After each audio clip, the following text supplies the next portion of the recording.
One thing people ignore is that your actions now are going to have a direct impact on the quality of life that you're going to live in the next 30 years or 40 years.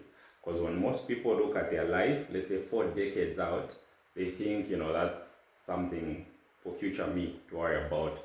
But they don't realize that right now is a time that you can make decisions that future you will either thank you for or is going to regret. So, for example, financially, the decisions you make now financially with regards to investing, spending money, wasting money, and things like that are going to determine whether you're going to be a grandpa that can go for a vacation to the Bahamas or to Zanzibar with his own money, the grandpa that gets to play golf, or if you're going to be the grandpa that is always asking for money from his grandchildren, the grandpa that plays draft as opposed to golf.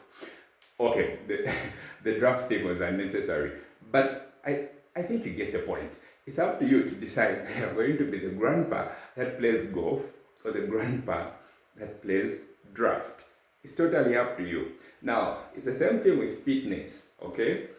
You have the decision to choose whether at 65 you are going to be strong enough to play with your grandchildren, whether at 65 or 70 you'll be strong enough to go cycling with your grandchildren or your great-grandchildren. You can go cycling, you can go swimming, you can go hiking, you can go running.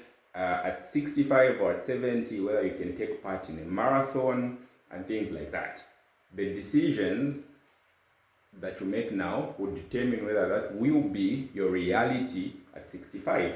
And at the same time, the actions you undertake now, if you neglect your health, you neglect your fitness, you neglect exercise, you might as well be the type of person at 70 who can't even get out of bed. Not because of an accident, not because of things beyond your control, but because you just never took care of your body, and now your body will not take care of you.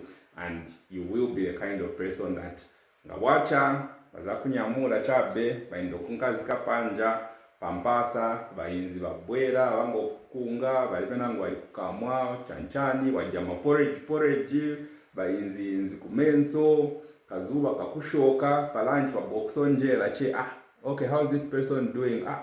Apenko wadi. They give you some food, they go do their stuff, they come and check on you in the evening, they lift you and they put you back in the house and whatnot. And that's not the quality of life that you want to live. But what people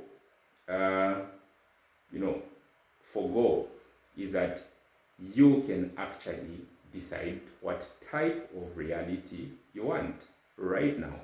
So, for example, if right now you are not working on making yourself stronger, you're not working on getting more agile, especially let's say your lower body strength. I'll use lower body strength because it's the greatest predictor of longevity. Actually, muscle mass in general is the single greatest predictor of longevity and quality of life in old age.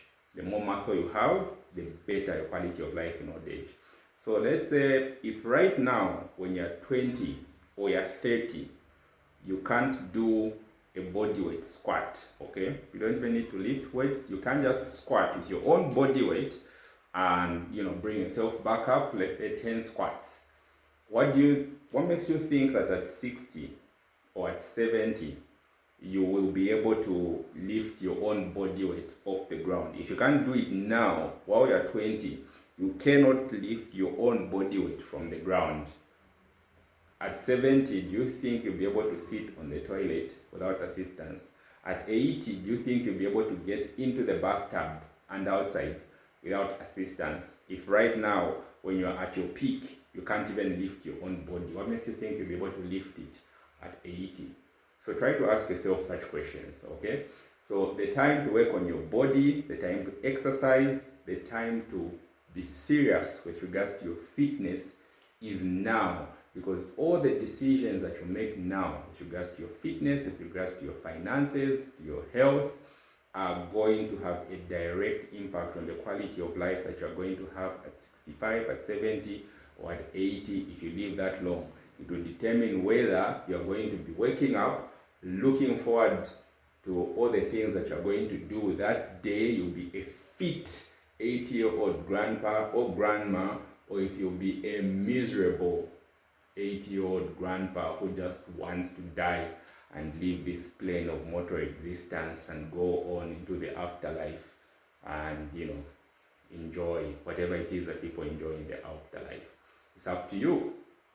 In any case, I have been the 5-time award-winning author, the once and future Savata. I will see you in the next one.